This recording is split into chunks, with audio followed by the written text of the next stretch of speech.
besides the board, comes with two types of interconnecting cables. You get the short kind and you get the long one. Get one of these long ones that's straight. You get a key puller.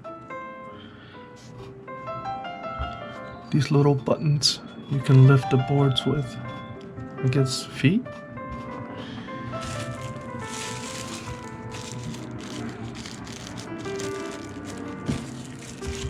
You get a type C to USB, that's braided, to connect the board.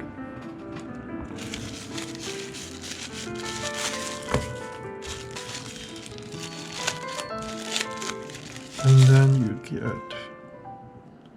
a longer USB-C to USB cable, much longer. Alright, you get two of these for a board.